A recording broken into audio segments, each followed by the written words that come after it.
From Eyewitness News, this is Newsmakers.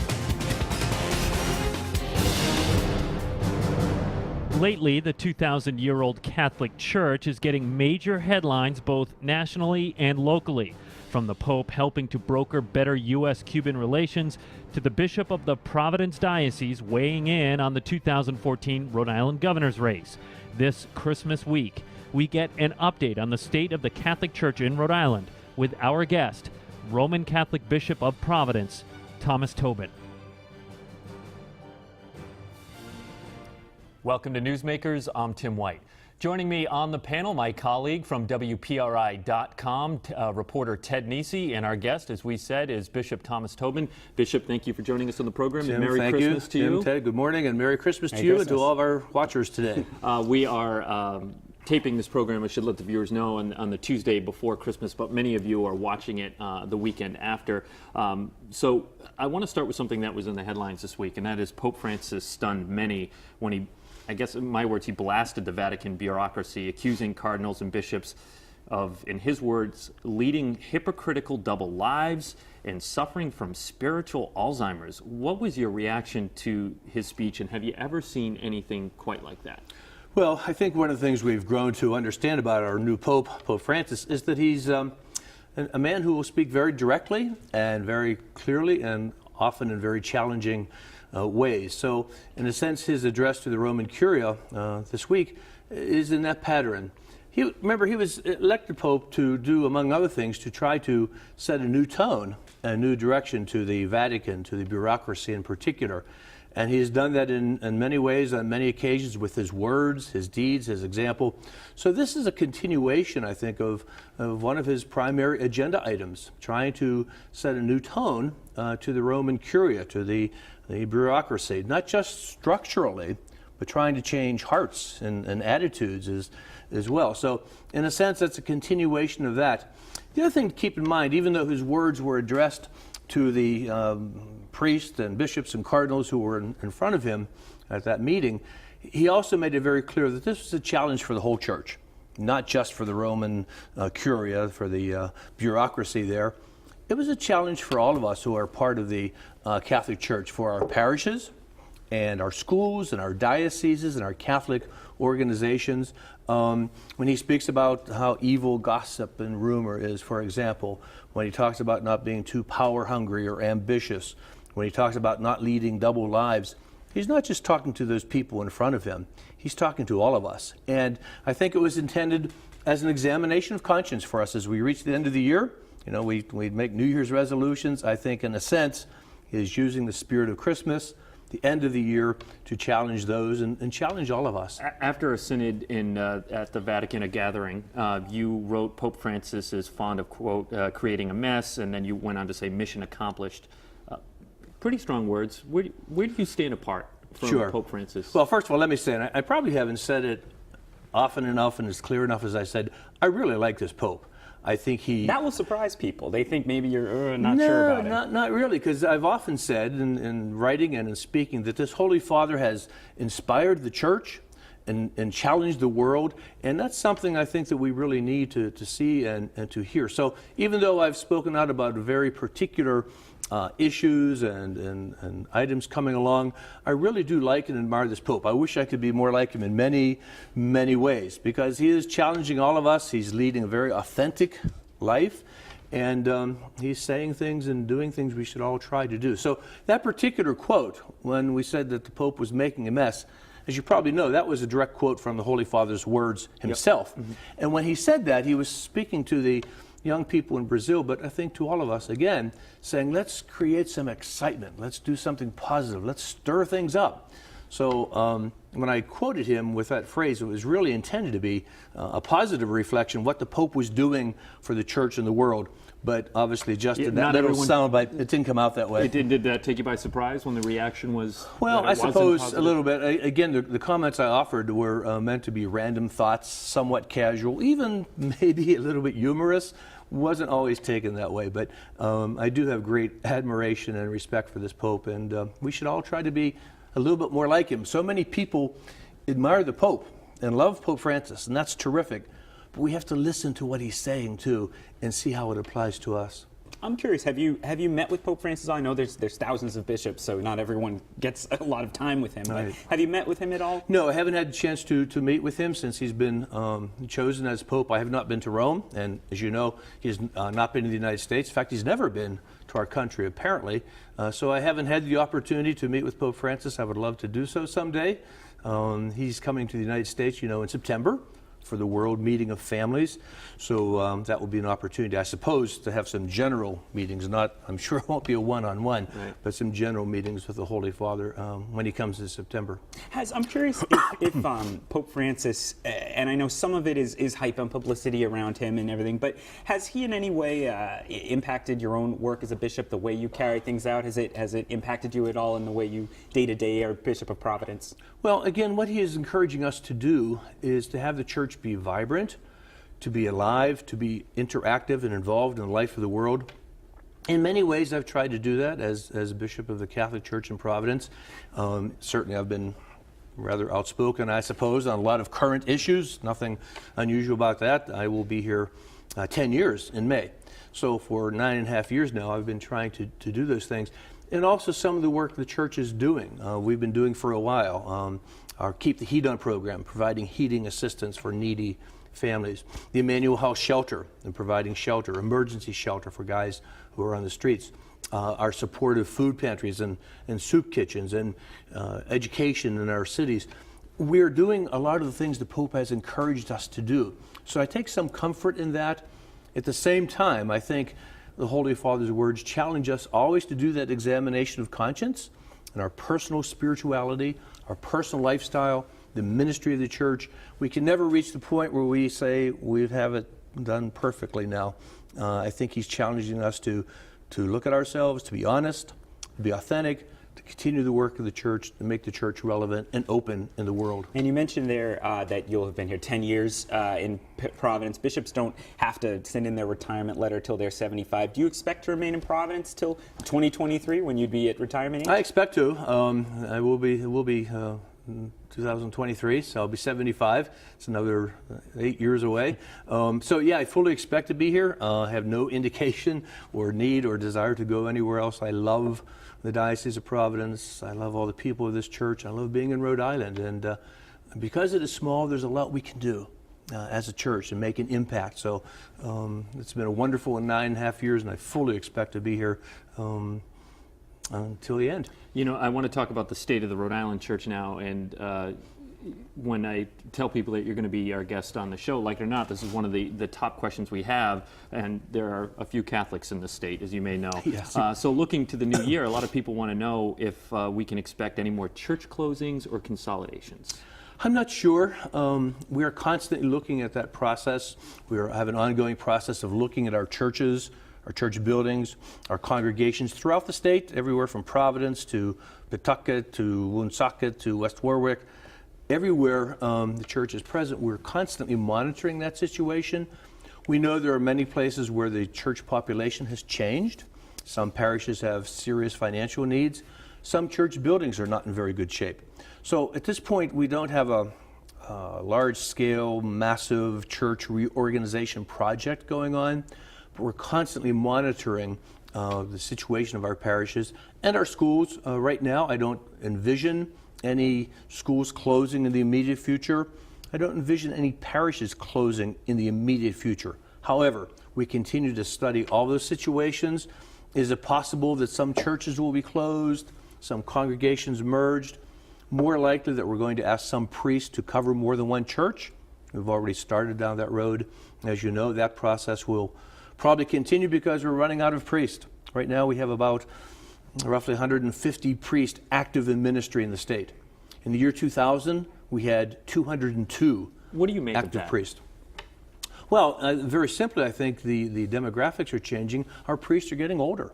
I don't know what the median age is, but we have a lot of priests in their 60s and 70s.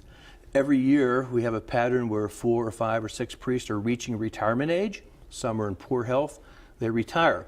But we're only ordaining, on average, 2 or 3 new priests a year. This past year, we ordained no one for the first time in many many years. This coming spring, God willing, we'll ordain 3 priests, but we have 5 or 6 retiring. So every year we're losing more priests than we are gaining. So those numbers will continue to shrink for the immediate future.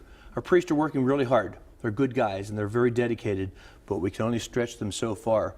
And we've started this process of having one priest cover more than one church, more than one parish, sometimes reducing mass schedules, reducing ministries, but we're doing our very best to maintain the ministry of the church with fewer priests. What are you seeing in terms of trends of people attending Mass? Obviously, this will likely be a big week, Christmas week, but Sure. Week to week, month to month, what do you see in terms of Mass attendance in the Diocese of Providence? Well, certainly I wish that everybody who came to Mass on Christmas Day and on Easter Sunday would come all the time. That would change our picture dramatically, and people are always my welcome. grandfather always said they would take his seat, the people who came only Right, twice a year and didn't those like who that. are regular Catholics always question that, but we're glad to have the visitors come in once or twice a year, and we hope they would come all the time. There's been a decrease in Mass attendance in our diocese over the last several decades, as there has been throughout the church in the United States, and especially in the Northeast and the Midwest, the Great Lakes area. So that's a challenge for us. The number of people attending Mass has dropped pretty significantly. The demographics are changing.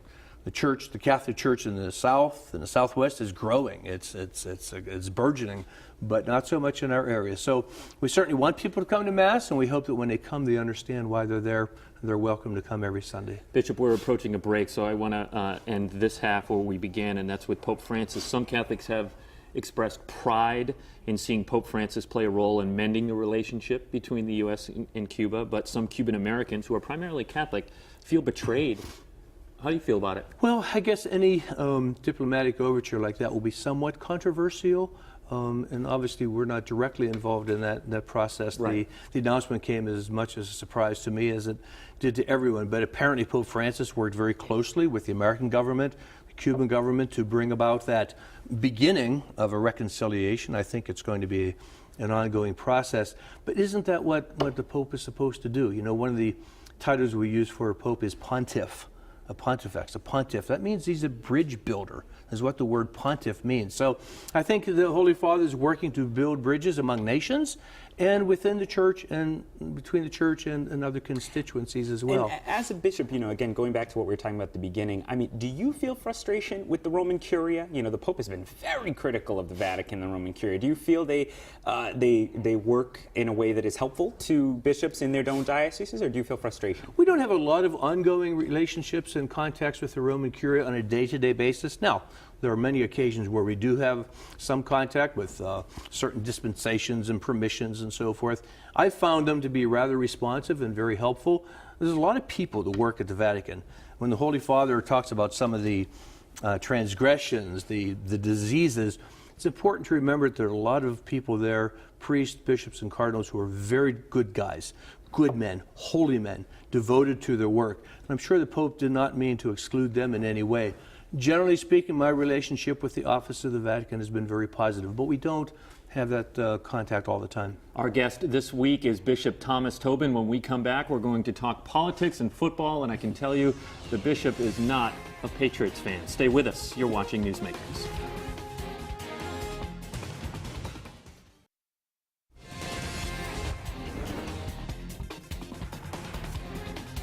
Welcome back to Newsmakers. I'm Tim White. To my right is WPRI.com reporter Ted Nesi, and our guest this week is Bishop Thomas Tobin of the Providence Diocese. Bishop, we had Governor-elect Gina Raimondo on this program right after the elections, and she told us that she and her husband Andrew met with you at your residence. What did you discuss? Right. Well, we discussed a wide variety of things. It was a relatively brief meeting because the governor, the candidate at that point, was between various appearances and meetings and so forth. So we had a nice meeting. So it wasn't post-election? It was pre-election. It was pre-election. It was pre-election. Okay. Actually, I have not spoken to the governor-elect since the election. But there was a couple of weeks, I believe, before the election. She and her husband came and had a nice meeting with me and Monsignor L. Kenny, our Vicar General, at my house. We discussed a wide variety of things, including, obviously, the statement about abortion she had been involved in and so forth. It was a good meeting, and I think the intention for me, and I know for the governor, is to try to keep that line of communication open, to build some bridges. Maybe I have to be a pontiff too, to build some bridges, as we said about the Pope. But to try to keep that line of communication open, it's important, I think, that we try to have a good relationship with the leader of the state. As you mentioned before, the Catholic Church is very large. It's a very prominent presence in Rhode Island, and a lot of our activities and ministries and our finances and our presence, we want to have a good relationship with our leaders in the state and cities and so forth. So I'm pleased that we're off to a good start, and I hope that continues. She echoed the same words. That, I'd asked her if she felt she needed to mend the fence with you, and she was frank. She said yes. And as you know, Raimondo is a pro-choice politician, and you recently wrote some very strong words about that candidates have abandoned the church for self-serving political gain. Look, the assumption is she's not going to change her stance on that. So how can the fence be mended then? Well, let me say, I think Governor Raimondo has the potential, the opportunity, the potential of being a terrific governor. She's smart, she's strong, she has a clear vision, she has a way of getting things done. I think she has the potential of being a wonderful governor. However, if she gets off track and starts delving into these areas about abortion and so forth, she understands, I think, that I will be there to challenge that. That's the role of the church. It's the role of the bishop in particular to speak truth to power, the phrase we often use. So if indeed she takes some extreme positions or any position that supports abortion, which we consider to be a terrible, terrible evil, a plague in our society, I will be there to challenge that. And it's not just about her. I think the role of the church, the role of the bishop, is to challenge behavior that we think is wrong and immoral. And as you know, we've had those debates with Governor Chafee and with Patrick Kennedy and with even Governor Carcieri over immigration a few years ago. So the party is irrelevant, the position is irrelevant, but I think it's the work of the bishop in particular, who has a statewide voice, to challenge these behaviors that we think are wrong.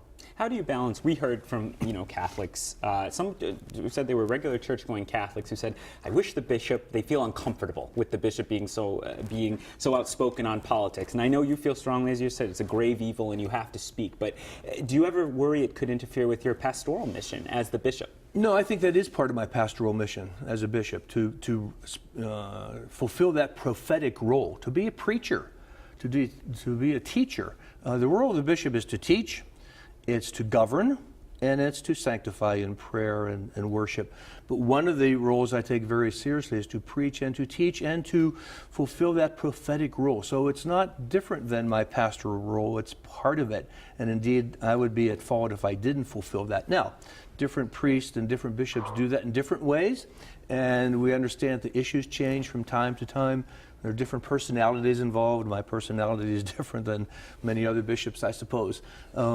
But we all fulfill that role as well as we can, wherever that leads us. Sometimes the church is being accused of being too conservative when we speak about abortion or same-sex marriage or contraception. Other times when we talk about immigration reform or care of the poor or death penalty, whatever, we're accused of being too liberal. So whatever you say, some people will be happy about that, and some people won't be. But it was like that for Jesus too, wasn't it?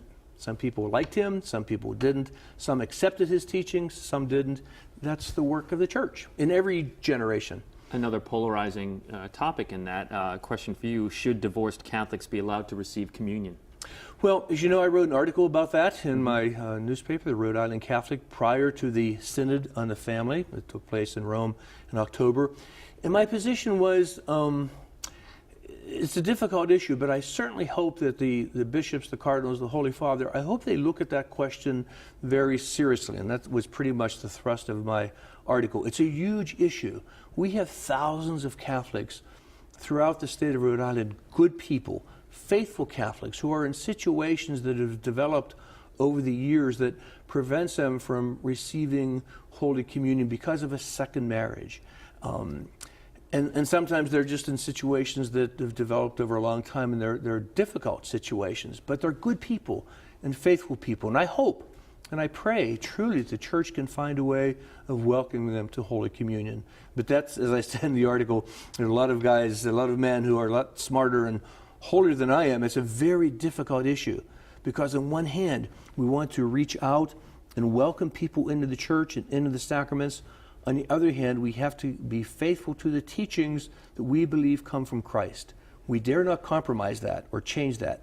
At the same time, is there some pastoral way in which we can welcome people into the sacraments when they find themselves in that very difficult situation? It's a heartbreaking situation, but the Synod on the Family took place in October. Second part of that will be next October. I hope and pray that something can be done.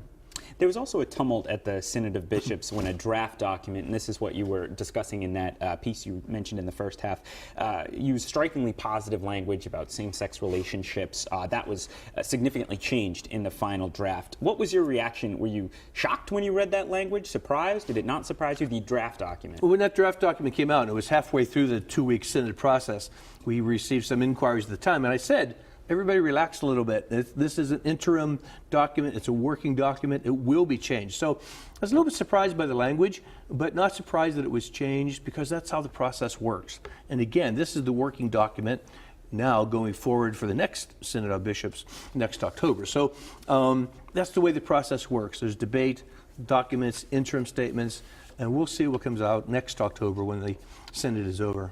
All right. You're a big Pittsburgh Steelers fan, and you've noticed that. Yes, I have. I've seen the flag on your residence. You having grown up in Pittsburgh, I am a fan of a different AFC team. So we have to pray for your conversion now too.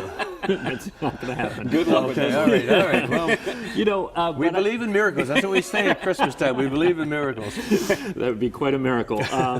But you know, it sort of struck me that you're a man, obviously of peace, a leader in the church as bishop. Sure. Football is a brutally violent sport. How do you square those two? Well, it is violent, and it can be really tough on the players, but it is a sport.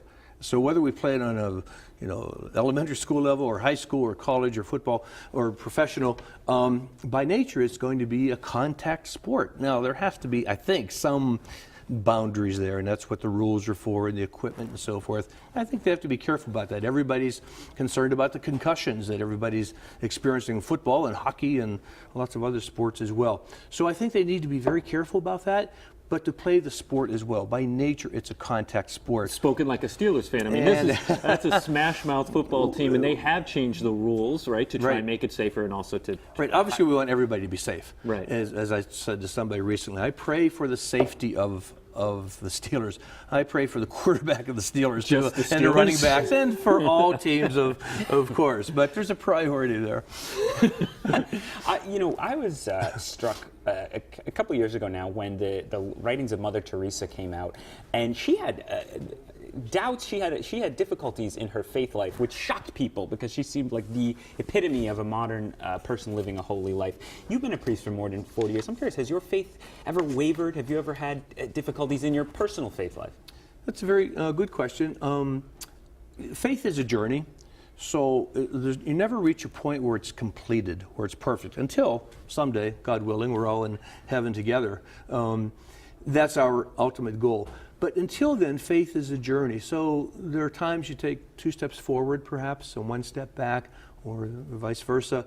We become aware of our weaknesses, our sins and imperfections. I'm aware of that in my life every single day. But we recognize, as St. Paul said, we're earthen vessels that contain the glory of God. We're all weak, imperfect creatures. I think that's what the Pope was saying in his address to the Curia this week. We're all weak, imperfect creatures. We have to do our best. We do our best, and God will do the rest. But it's a combination of our own faith and God's grace. So yeah, I'm constantly aware of my own doubts and weaknesses and imperfections and sins, as we all should be. That's one of the reasons that the Catholic Church emphasizes so much the importance of confession. Jesus gave us that sacrament of confession, reconciliation, so that our sins could be forgiven. We wouldn't be stuck in our sins, and we could go forward, ultimately, with God's grace, to heaven.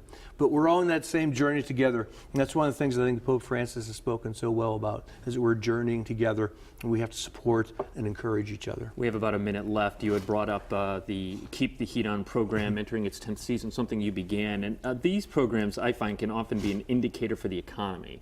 Are you seeing the need growing, shrinking, or staying the same? Over the years, the need has grown exponentially. It's grown a lot, and so have our resources. As you said, we're into our 10th year now. Through the first 9 years of the Keep the Heat On program, we've distributed almost $2 million to roughly 8,000 households. And one of the things I like about the program is that it does provide direct assistance. We collect money, it goes to the oil companies to help provide heat. And if people need help with 30 seconds left, how can they get They it? can contact the Diocese of Providence either at our general telephone number or through our website, and there are links there to take them Do to they have to be Catholic? No, they don't have to be Catholic, and it's anyone throughout the state who have no other place to turn. It's a means of last resort.